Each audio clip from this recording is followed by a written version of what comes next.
Ahora pasamos a la segunda mesa que estaba programada para las 12, pero con problemas técnicos y por la pasión que siempre despierta Gabriela, es muy difícil acotar los espacios y no hablar más de ella. Entonces, esta mesa es la mesa 2, titulada La cocina mistraliana. Sé que hay muchas personas que estaban esperando conectarse, así que espero que se sumen más a esta actividad.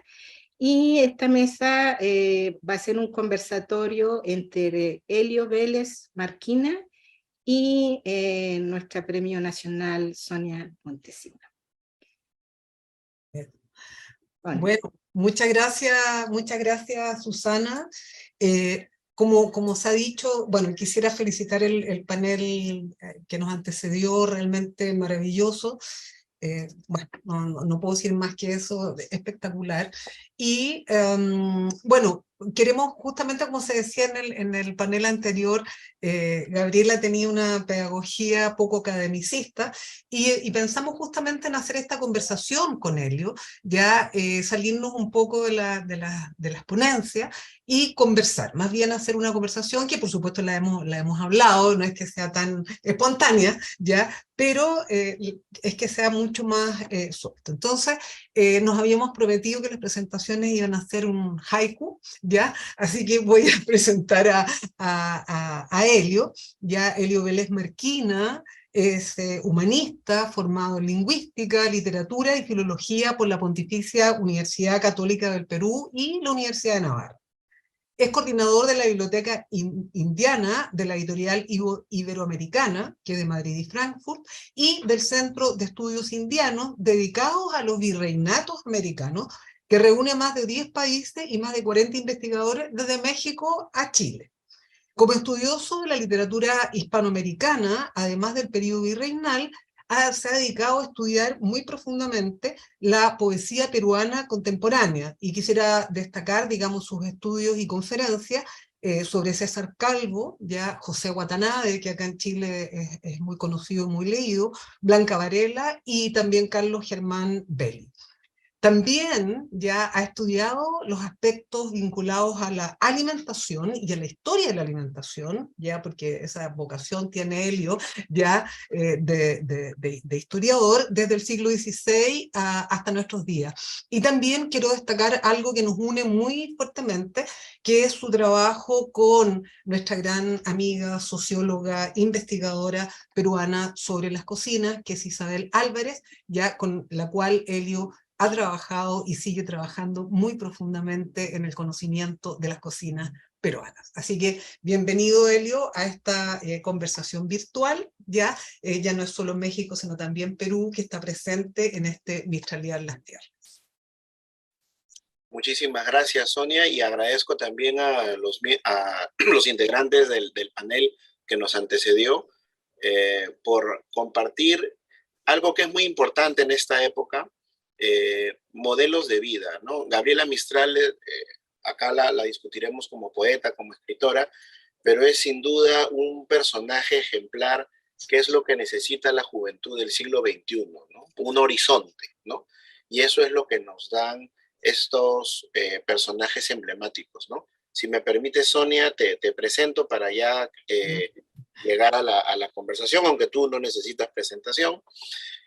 Sonia Montesino Aguirre es antropóloga, escritora, profesora titular del Departamento de Antropología de la Universidad de Chile, doctora en antropología por la Universidad de Leiden, en Holanda, y es coordinadora de la cátedra indígena de esa misma universidad y presidenta de la Fundación Rectángulos de Agua, Patrimonio, Arte y Cultura, que por cierto se ve mucho acá en Lima, Perú. Gracias a la difusión de tus amigos, y entre ellos, como has mencionado ya, está nuestra queridísima Isabel Álvarez, ¿no? En el 2013 recibió el Premio Nacional de Humanidades y Ciencias Sociales, ¿no? Ha sido representante de Chile, América Latina y el Caribe ante la Convención UNESCO de Salvaguarda del Patrimonio Cultural Inmaterial. ¿Qué investiga Sonia? Muchísimo, ¿no? Pero abarca identidades culturales, ha escrito ensayos, artículos, obras de ficción en torno a las diversidades simbólicas y sociales que le han valido numerosos reconocimientos académicos y sobre todo el afecto del público lector. Elio, ¿qué te parece si nosotros iniciamos esta conversación justamente con cómo ves tú como estudioso, digamos, de la poesía, este vínculo, esta relación, ¿no? que tiene los textos de Mistral y bueno, después vamos a ver la propia Mistral, ya con la alimentación? Mira, Sonia, yo creo, gracias por la pregunta, que los lectores apreciarán en la obra de Mistral una presencia contundente de la alimentación, ¿no? Ahora es fácil leerla porque sus libros se pueden conseguir en formato digital y no hay biblioteca que no tenga sus primeras obras o un compendio, ¿no? Eh, Mira, te hablo desde mi experiencia como lector peruano, ¿no? Nosotros usamos, me refiero a los peruanos, usamos el adjetivo contundente de una manera especial, ¿no? Lo usamos también para describir a la comida que sacia, ¿no? Decimos que tal o cual plato es contundente, ¿no? Y eso advierte al comensal sobre ciertos reparos, ¿no? Es decir, si vas a comer tal plato que es contundente, no tengas un primer plato o un piqueo, ¿no? ¿Por qué lo digo? Porque en esa acepción, la obra de Mistraliana, sobre todo la poética, es contundente, ¿no? Porque el alimento en su poesía es símbolo y a la vez tópico literario, como decimos los estudiosos, ¿no? Es decir, símbolo, en su sentido etimológico, viene de un verbo que es reunir, ¿no? Siumbalein, reúne una serie de significados que apuntan a un sentido especial de la realidad, ¿no? Eso es símbolo, ¿no?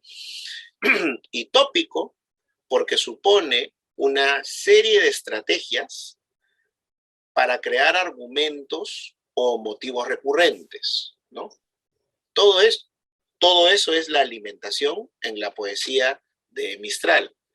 Y esto además viene entrelazado, porque es un tejido muy complejo, a otros tópicos que gracias a tu invitación me he permitido redescubrir, como su relaboración de los mitos griegos, el paisaje, ¿no? El paisaje cultural, o su maravillosa capacidad de convertir la poesía, de devolverle la dimensión oral a la poesía, porque para ella hay una estética del canto, del cantar muy fuerte, que nos devuelve a algo que retomaremos seguro en la conversación, que es la dimensión oral, ¿no? La boca, en tanto, nos sirve para engullir, pero también para proferir discurso, ¿no? En resumen, ¿no? Ordenando un poco las ideas, en ella, en la poesía de Mistral, el alimento es símbolo y a su vez la alimentación es logos, o sea, una forma de conocimiento, ¿no? Tú, Sonia, en un escrito de 2012, planteabas la relación que hay entre cocina y literatura, comentando a diversos autores, ¿no? Como tú bien señalas, la escritura y la cocina comparten el hecho de ser artes manuales, ¿no? En el sentido etimológico, es decir, técnicas, ¿no? De la mano. Son manualidades, labores manuales, ¿no? Pero también, como ha señalado, ¿no? Una escritora como Gabriela Mistral nos invita a comprender que también son saberes, ¿no? Saberes del mundo que comparten relaciones mucho más trascendentes, ¿no? Lo que decía hace un momento, la oralidad está presente tanto en la literatura como en la cocina. La boca simboliza la capacidad humana para ingerir alimentos y también para proferir, ¿no? Palabras, discursos, y ahí está la poesía. La escritura supone la permanencia de la voz y es también un ámbito que tú has señalado muchas veces en el que surgen los recetarios, ¿no? Ahí se plantea una analogía posiblemente fácil pero eficaz.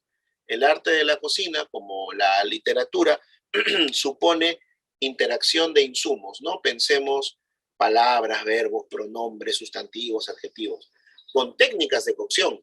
Pensemos en el ordenamiento de esas palabras en una oración o en un verso, ¿no? es una suerte de combinación, de arte combinatoria, ¿no? Ahora, debo confesar que desde mi limitada comprensión de la vasta producción de poética mistraliana, porque eso hay que decirlo también, fue una poeta fértil, fecunda, ¿no? Puedo distinguir algo, ¿no? Habiendo leído un corpus relativamente amplio, ¿no? De poemas en los que se alude a veces de manera mínima a la alimentación, distingo que para ella la alimentación es más que la simple alusión a conceptos, ¿no? Es una manera de pensar del sujeto, ¿no? Y de un sujeto para los demás, ¿no? Hace un momento dije que la alimentación era logos, pero hay que decir diálogos también, ¿no? Porque como seguramente comentaremos en un momento, Mistral entiende la alimentación como un acto colectivo que parte del sentido del sujeto, ¿no? Ella entra en contacto con los alimentos, los toca, los palpa, los olfatea, pero inmediatamente siempre aparece el otro, ¿no? Con el que se comparte. Para ella creo que la alimentación, como la poesía, es una forma de dar sentido a la vida, ¿no? Desde el suelo que se habita, ¿no? Que me parece algo que destaco mucho después de leer esta compilación de tus ensayos, ¿no? El peso que tiene el territorio en esta discusión de la alimentación, ¿no? Sí, sí, estoy muy de acuerdo contigo, y yo agregaría, mientras hablaba, estaba pensando en estos otros grandes poetas conocidos chilenos, no sé qué pasará en Perú porque lo desconozco, pero Neruda y de Roca, ¿no? Que han sido también tratados acá como de alguna manera como poetas, escritores, ¿no? Que se han dedicado, que han tenido que ver con la alimentación. Y entonces yo sí diría ya que Neruda para mí aparece como un glotón, ¿ya? De Roca es un cocinero y un glotón, ¿ya? Pero justamente Mistral tiene esto que tú estás planteando, digamos, que justamente entiende la alimentación ya desde la construcción del sujeto. Y en ese sentido, por ejemplo, yo quisiera destacar algunas cosas importantes. Cuando yo escribí La olla deleitosa, me inspiré justamente en esto que, bueno, Oresta había hablado de la idea de la antropología mistraliana, pero yo comprendí que había una antropología culinaria mistraliana, ¿ya? Y esta profundidad de la cual tú hablas, esta contundencia, digamos, ya dónde y cómo la vi, para mí fue como la guía que tuve cuando escribí ese texto. ¿Y en qué sentido fue la guía? Bueno, primero en este capítulo que yo abordo sobre el norte, ¿qué encuentro en esta antropología culinaria mistraliana?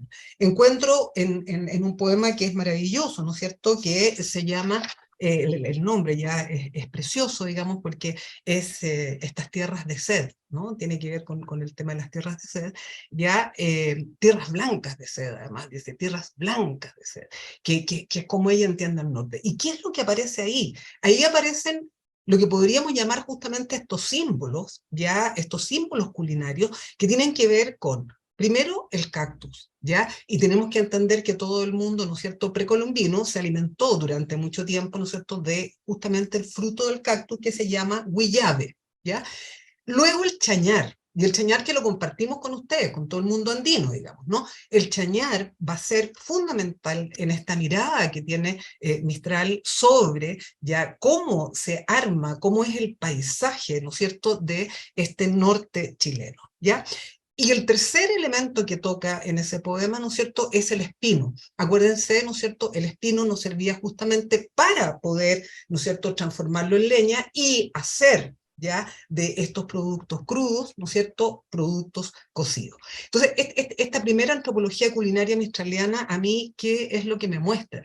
Me muestra primero, ¿no es cierto?, hay algo de lo que habló también delante Oresta que quisiera rescatar, porque tiene que ver, tú también lo dijiste, Leo, delante, ya que es justamente cómo en esta mirada, digamos, sobre el alimento, hay un continuum siempre ya entre las personas y la naturaleza. Es decir, ese continuum, no hay ruptura, en ese sentido, digamos, esta mirada ecológica contemporánea, ella la tiene, digamos, muy fuertemente en sus textos. Y hay algo que a mí me gustaría, y muy chiquitito quiero citarlo, para poder entender esto y la profundidad, digamos, de esta antropología culinaria, digamos, que ella tiene, que justamente, ¿no es cierto?, en un texto que se llama Elogio del Mar.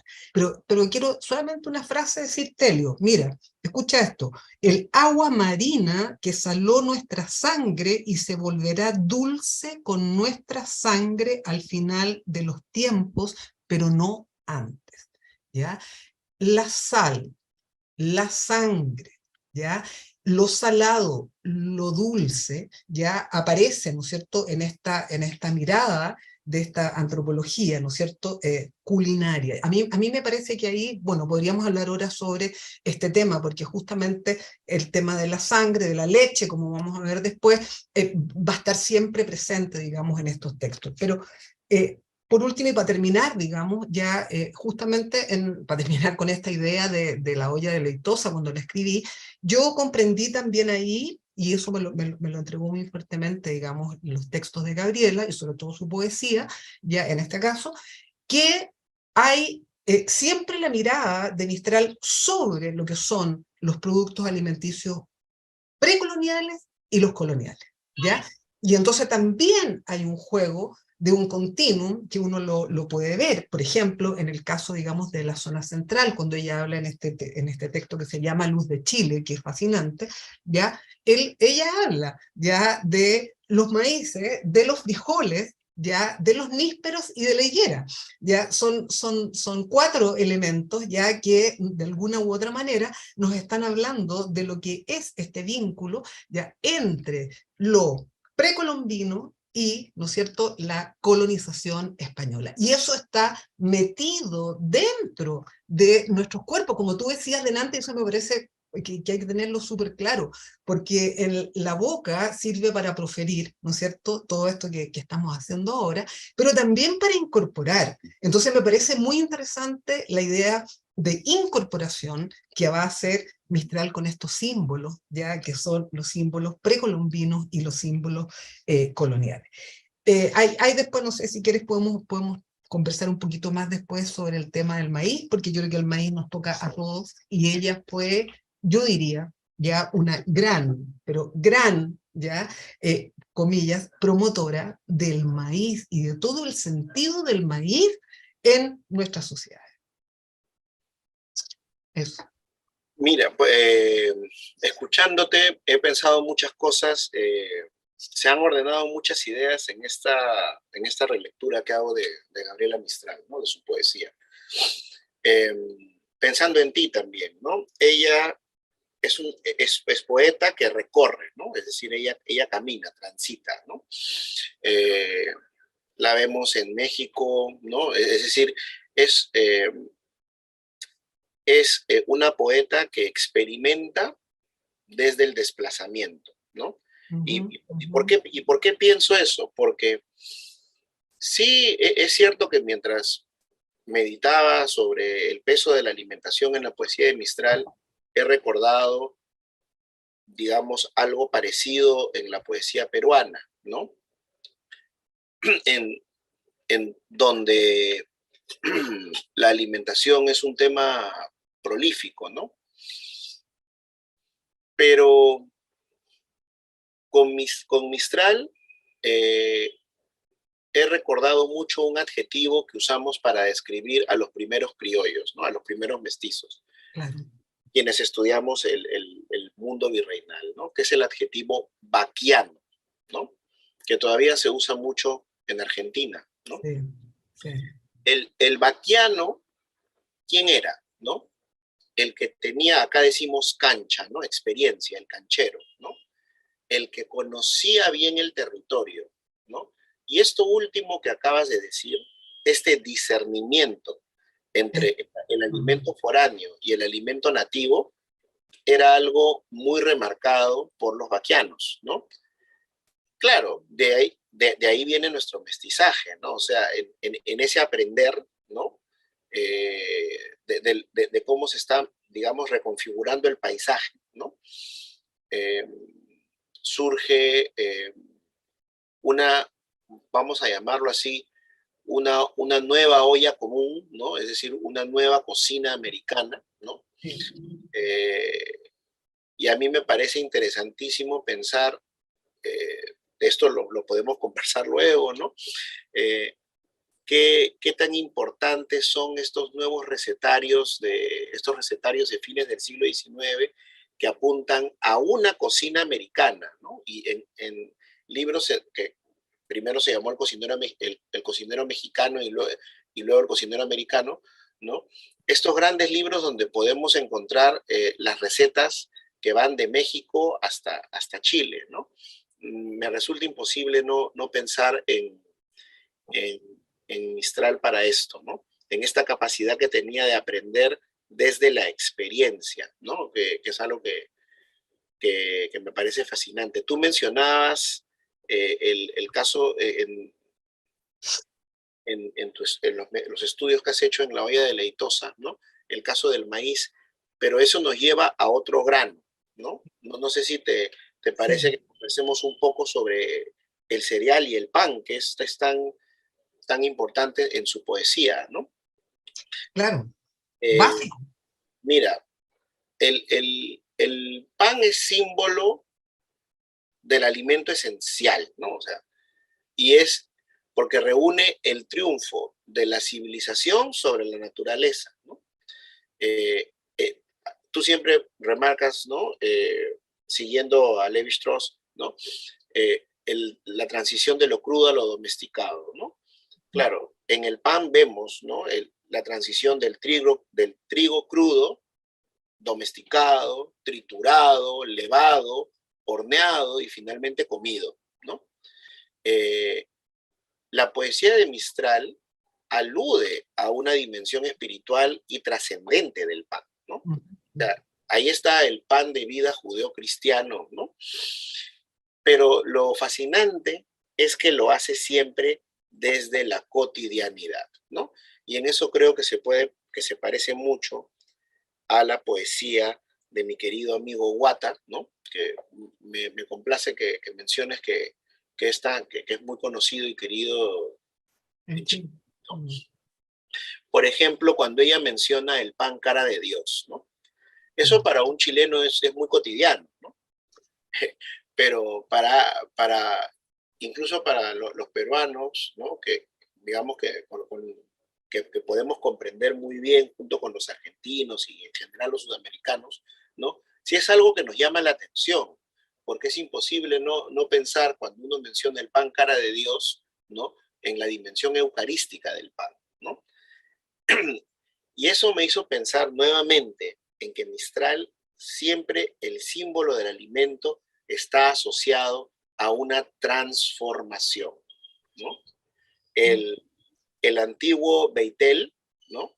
Beit El, ¿no? Que era la casa de Dios, la piedra de Jacob, nosotros sabemos que se convirtió luego en Beit Helem, ¿no? En Belém, ¿no?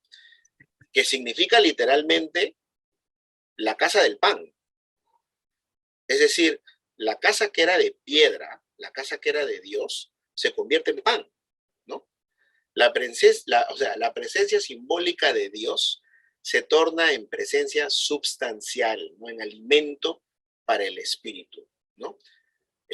La poesía de Mistral me parece que nos devuelve esa naturaleza activa del simbolismo del pan, ¿no? Porque representa la transformación de la materia. Y acá me voy a permitir también citar algunos versos que podemos comentar juntos, ¿no? En el poema La Casa, ¿no? Sí. Hay muchos poemas en los que aparece el pan, ¿no? Pero a mí me parece que hay dos fundamentales, la casa y obviamente pan, ¿no? El pan es en la casa, el pan es glorificado desde su condición material, ¿no? Es un pan áureo, pan de oro, ¿no? Pan que casi habla, ¿no? Es un pan duro, es un pan cocido, ¿no? Que puede partirse con las manos, ¿no? Y ese también es un símbolo muy importante, ¿no? La mano que parte el alimento, ¿no? Es decir, alimento y símbolo de compartir, ¿no? Es un alimento que se parte, que se fragmenta para llegar a más personas, pero acá yo descubrí algo que debo confesar, no comprendí en su exacta dimensión, como diría el poeta Juan Gonzalo Rose, ¿no? Que es que Mistral siempre alude al hambre, ¿no? No al hombre, al hambre, ¿no? Y recuerdo este fascinante estudio de Claudio Guillén sobre la importancia del silencio en la poesía y del vacío, ¿no? Eh, Mistral asocia el pan al hambre como un opuesto, ¿no? El pan es vida, es presencia, el hambre es vacío, es carencia, es ausencia, ¿no? El pan es el ser, el hambre es el no ser, ¿no?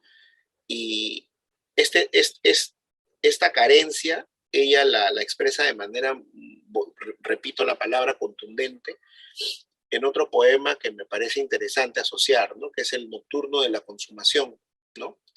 Donde el hambre se configura desde el vacío. Cito unos cuantos versos, ¿no? Hace tanto que masco tinieblas, que la dicha no sé reaprender. Tanto tiempo que piso las lavas, que olvidaron vellones los pies. Tantos años que muerdo el desierto, que mi patria se llama la sed, ¿no? Este poema que le dedica a un amigo, ¿no? A un célebre hispanista de origen judío, ¿no? Me parece que, si bien no necesita mucha explicación, porque es como, repito, contundente, ¿no? Plasma esta tensión que hay constantemente en la poesía de Mistral cuando toca los alimentos, por tratar de cohesionar la materialidad innegable del alimento con esa cualidad trascendente que ella propone, ¿no? Eh, en cambio, y acá voy terminando esta intervención porque para que esto sea un diálogo, ¿no? En cambio, en el poema Pan, ¿no? Atendemos a una comprensión madura, ¿no? Que me parece subraya el simbolismo universal del pan, ¿no? Que es algo que se come, que se comparte con el otro, ¿no? Podría leer solo el final, si te parece, de Pan. Sí. Mira, acá se los comparto a nuestros amigos, ¿no? Voy a leer desde acá. A ver. Bueno, esto no lo quiero dejar de compartir porque es hermoso, ¿no? Acá se ha aludido, ¿no? Nuestros colegas han aludido a la dimensión pedagógica de Mistral, y me parece que algo que podríamos aplicar es leerle su poesía a los niños, ¿no? Porque es de una ternura realmente fascinante, ¿no? Y yo creo que compartir con nuestros hijos, nuestros nietos, nuestros sobrinos, nuestros estudiantes, algunos minutos de lectura de poesía es mucho más valioso que scrollear el TikTok, ¿no? En mis infancias yo les sabía forma de sol, de pez o de halo, y sabía mi mano su miga y el calor de pichón emplumado. Después le olvidé hasta este día en que los dos nos encontramos, yo con mi cuerpo de Sara vieja y él con el suyo de 5 años. Amigos muertos con que comíalo, en otros valles sientan el vaho de un pan en septiembre molido y en agosto en Castilla segado. Es otro y es el que comimos en tierras donde se acostaron. Abro la miga y les doy su calor, lo volteo y les pongo su hálito. La mano tengo de él rebosada y la mirada puesta en mi mano. Entrego un llanto arrepentido por el olvido de tantos años y la cara se me envejece o me renace en este hallazgo. Como se halla vacía la casa, estemos juntos los reencontrados sobre esta mesa sin carne y fruta, los dos en este silencio humano, hasta que seamos otra vez uno y nuestro día haya acabado, ¿no? A mí me parece que el hambre, ¿no? Porque ella piensa que el hambre solo puede trascender que ella la convierte en una personificación y dice que hay que darle de comer pan al hambre, ¿no? A mí me parece que en este poema Pan, el hambre ha trascendido a silencio, ¿no? Pero ya no es un silencio como el que leí hace un momento, ¿no? Del desierto, ¿no? Es un silencio humano, ¿no? Es un silencio que se comparte, ¿no? Me parece un gesto precioso, ¿no? Comer en silencio con alguien revela, yo creo, uno de los estados más elevados de nuestra civilización, ¿no? Es el poder estar con uno mismo, nutriéndose en compañía de otro ser querido, ¿no? Esto no, releer estos versos de Gabriela Mistral no tiene precio, ¿no? Sí, sí, no, absolutamente. Mira, yo creo que podríamos estar analizando ese y otros poemas. La verdad es que durante todo un seminario dedicado a esta materia, porque justamente uno va descubriendo, ¿no? Estos hilos tan profundos. Y claro, lo que tú planteas, digamos, sobre el pan, yo creo que está presente en toda su escritura. Pero acá lo que sí me parece interesante es que ella hace, ¿no? en algunos textos, justamente podríamos decir, coloca esta dualidad entre trigo y maíz, ¿ya? Y justamente porque también entiende que el pan, ¿no es cierto?, no es solo el pan del trigo, entiende también que están estos otros panes, ¿no? Y a mí me gustaría retomar un poquitito, Helio, esto que hablábamos, digamos, del maíz, porque creo que Gabriela leyó, entendió y vio la profundidad ya del maíz, ya no desde el punto de vista solo alimenticio, sino es que hay un texto, que no sé si tú lo conoces, que se llama Canción del Maizal, ¿ya? Que me gustaría solamente un trocito nomás, porque creo que nos da cuenta de esto que hablábamos, de esta como mirada, que tú hablas, digamos, la transformación, podríamos decir también la transustanciación, ¿ya? De los elementos. En este caso, por ejemplo, en Canción del Maizal, que es lo que encontramos lo siguiente, dice, las mazorcas del maíz a niñitas se parecen. Fíjate, las mazorcas del maíz a niñitas se parecen. 10 semanas en los tallos bien prendidas que se mecen.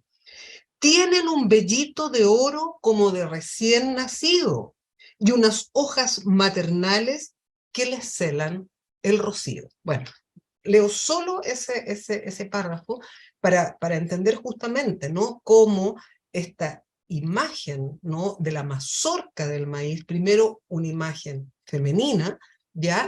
Es una imagen femenina y además, yo diría, hay algo muy interesante, yo no sé si tú lo has captado en otros textos, que también tienen que ver como con esta, podríamos decir, mirada erótica. ¿Ya? Hay un eros en los textos de Mistral respecto a la alimentación, que tiene que ver también con lo que tú hablabas, ¿no? Que tiene que ver con la boca, que tiene que ver con el placer, ¿no? Y entonces esta idea de tienen un vellito de oro como de recién nacido, o sea, es que yo creo que todos y todas hemos visto, ¿no es cierto?, en esa mazorca de maíz y todas las asociaciones que podemos hacer, digamos, con ese vellito. Entonces, claro, estos panes que también son los panes de maíz, como las humintas, por ejemplo, ya ella tuvo también mucha sensibilidad ya para poder entenderlo.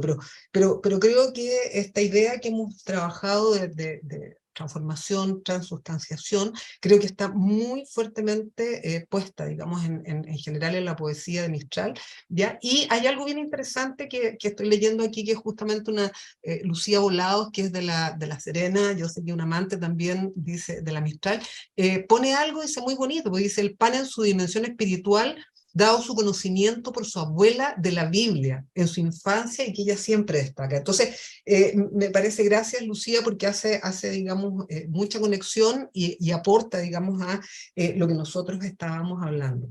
Y a propósito, digamos, del tema de cómo ella feminiza, cómo lee estas mazorcas de maíz, ¿no es cierto?, como estas niñitas, creo que hay algo muy notable, que por lo menos en la última investigación que hemos estado haciendo sobre el Valle del Choapa, tú sabes que ese valle, digamos, ¿no es cierto?, pertenece a la región de Coquimbo, ¿ya? Y está hermanado con el Valle de Elqui, digamos, donde Mistral nació, y y esto es bien interesante, Elio, donde yo creo que ella, toda esta sensibilidad, ¿ya?, toda esta idea del gozo también, ya de la comida, la encuentra allí en esa patria chica, y efectivamente es algo que vamos a encontrar en toda esa región, ya como documento y como memoria. Si uno piensa en los textos de la Mistral, hay un libro súper bonito, ya que lo compiló Jaime Quesada, que va a estar, creo que mañana o pasado, digamos, en este seminario,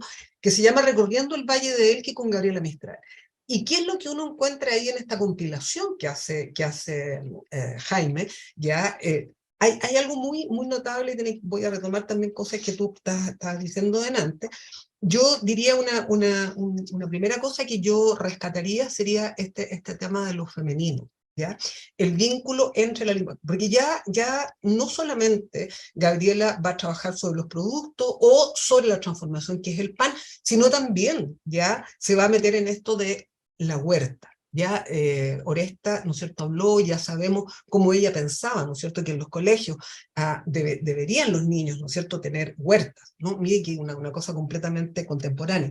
Pero aquí lo interesante es que cuando uno lee, digamos, su texto, ya ella misma se dice que fue huertera, y fue huertera, ¿no es cierto?, por su madre. Dice, qué cosa más linda, dice, este amor de buscar matas me lo dio ella, que se las conocía con virtudes y con sus mañas, ¿ya? Entonces está este vínculo súper fuerte, ¿ya? Y por eso hablo de esta antropología culinaria, ¿no es cierto?, mistraliana, que es la transmisión. ¿Quién transmite, ¿no es cierto?, esta memoria que luego ella, ¿no es cierto?, va a colocar en sus textos, va a ser su madre, ¿ya?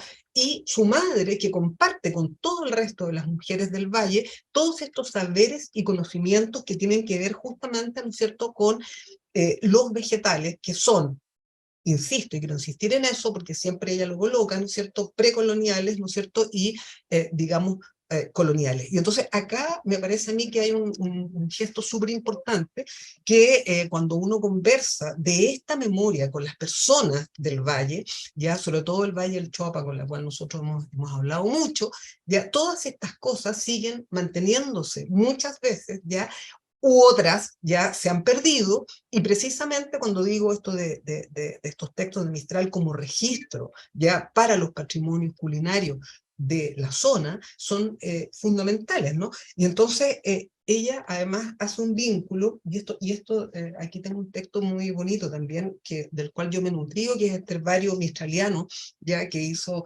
Gladys González, que compiló Gladys González, donde está el tema, ¿no es cierto?, de ser huertera y ser remediera. Nunca se dice cocinera.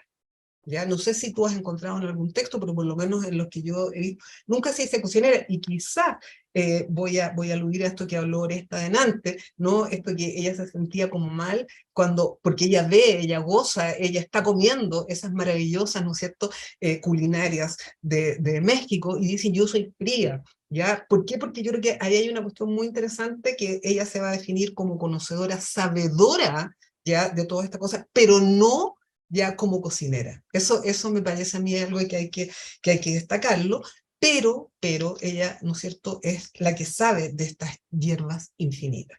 Y después otra cosa que me gustaría retomar, y ahí seguimos, no sé cómo estamos en la hora, ya estamos un poquito pasados, ya, pero quisiera hablar sobre el tema que tú tocaste, digamos, que es comer en silencio, ya, pero también Mistral va a hablar de una u otra manera de un concepto que en antropología culinaria se usa mucho, que es el comensalismo, ¿ya? Ella le va a dar una importancia, pero fundamental, al comensalismo.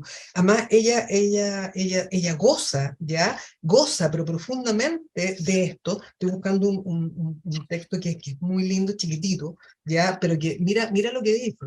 Dice, me acuerdo como de preciosos deleites de mis salidas grupales al campo, cargando el comistrajo, ¿ya? Esta cosa, el comistrajo que nosotros hablamos tanto en América Latina. calentándolo por allí en la fogata hecha por todos, y luego el dulce comer juntos. Aquello de la cena de nuestro Señor no es asunto baladí ni casual. Los que se quieren y sobre todo los que trabajan juntos tienen que comer en corro muchas veces.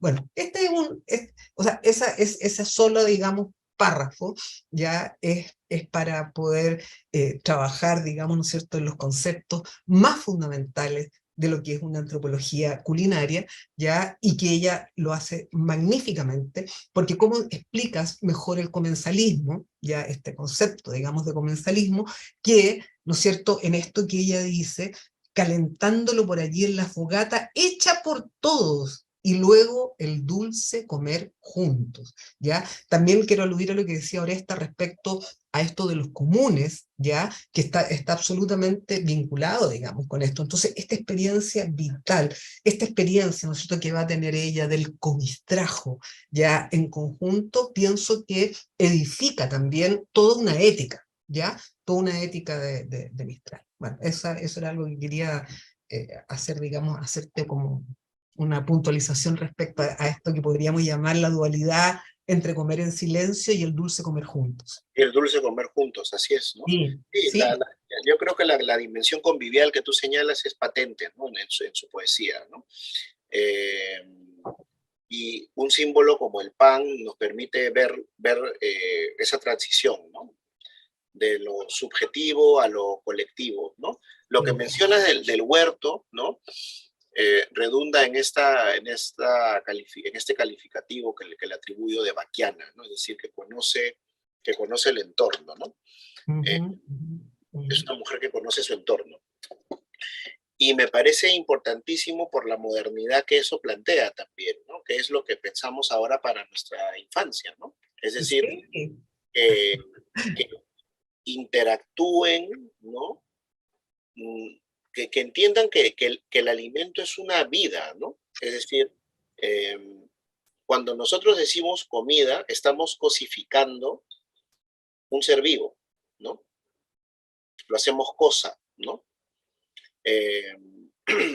Y a mí me parece que la poesía de Mistral nos expone a ese dramatismo, ¿no?, que supone el sacrificio para que algo sea comido, ¿no?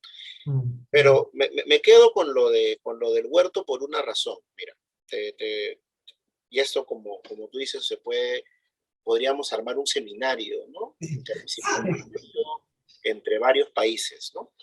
Lo que mencionas del huerto me parece crucial por lo siguiente.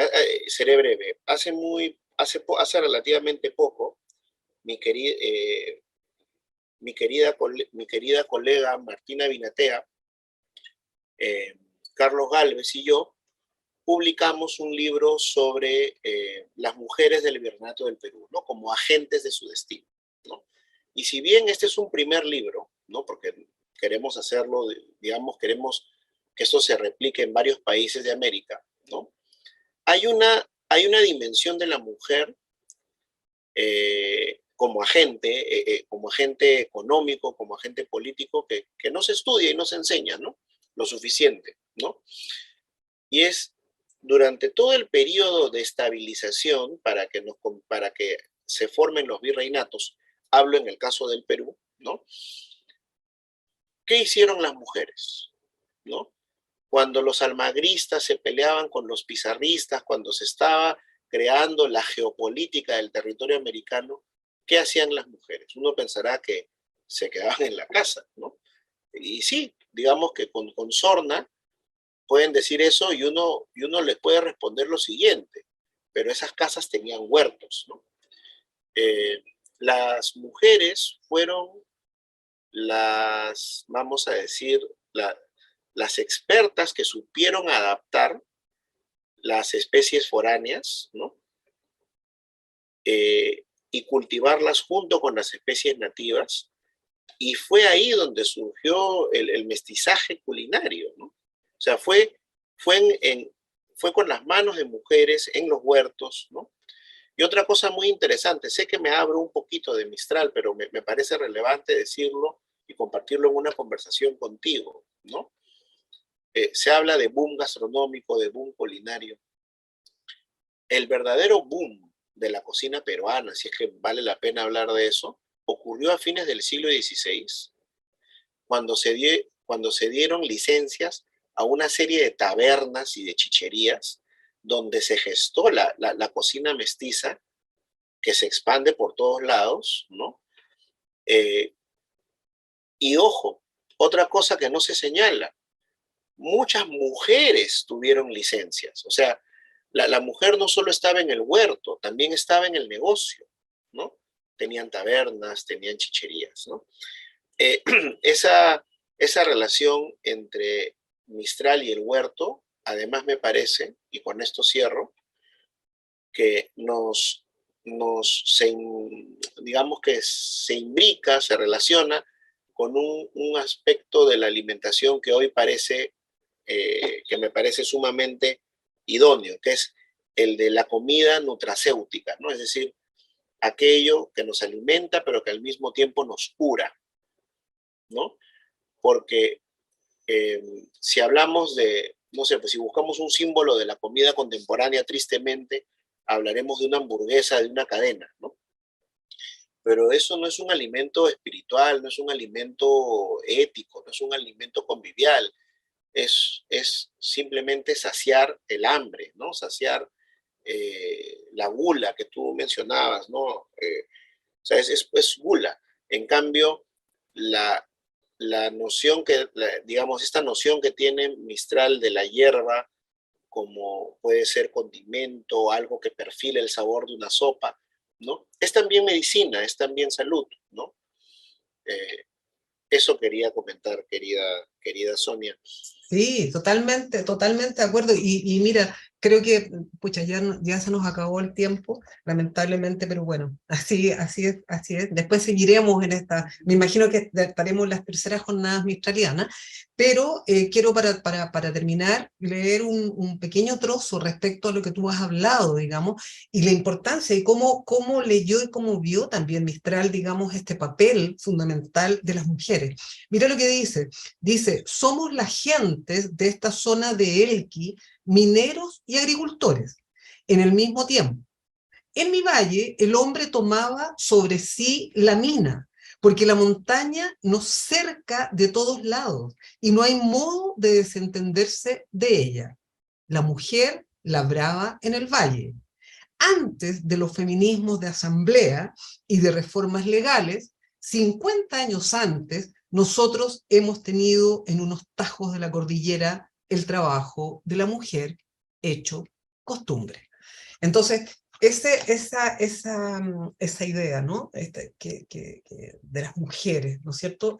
Ella ve perfectamente, lo ve porque lo vivió, porque ella en otros poemas, tú lo sabes, también lo dice, ¿no? Cómo ella también ayudaba en la pela del durazno, cómo ella ayudaba en las viñas, cómo ella aprende, ¿no? Esto que ella llama como dice, los tres símbolos, ¿no es cierto?, bíblicos que ve en su valle, y cómo eran las mujeres, ¿ya?, las que cosechaban. Entonces creo que eso quería leerlo a propósito de lo que tú estabas hablando, porque me parece que es absolutamente atingente. Y quiero terminar, sí, quiero nada más que para terminar, hablar sobre el tema de la higuera, porque quiero conectar, ¿ya? Ella tiene en muchos sus poemas esta figura de la higuera. Pero bueno, nosotros hemos encontrado en nuestras investigaciones, justamente en el Valle del Choapa, ya esta profundo, ¿no es cierto?, arraigo que tiene la higuera. Pero ¿qué es lo que me parece a mí más notable? Y quisiera con esto, digamos, terminar y también conectar con ese primer poema que tiene que ver con el mar y la sangre. Este tiene que ver con la leche, ¿ya? Que se llama La higuera de leche. No sé si te acuerdas que ese texto, digamos, maravilloso. ¿Ah? Pero ella dice, siéntense en torno de la higuera, les vendrán las palabras de antes, las que decían a los 5 años, seréis mozos o seréis niños, reiréis sin razón, lloraréis sin razón, bañados de pronto de leche nuestros gestos y palabras. Bueno, ese es un largo poema, ya, donde hace esta conexión entre la leche de la higuera y la leche materno. Quiero nada más que contarles que a partir de la lectura ya de este poema, le hice una pregunta a una señora que hacía quesos, ¿ya? Respecto a qué pasaba con la leche de la higuera. Y ella me dice, bueno, nosotros tenemos, cuando no tenemos el cuajo, ya usamos la leche de higuera como cuajo para hacer nuestros quesos de cabra. Entonces, eso. Muchas gracias. Muchas gracias, Helio, por la conversación. Muchísimas gracias, Sonia.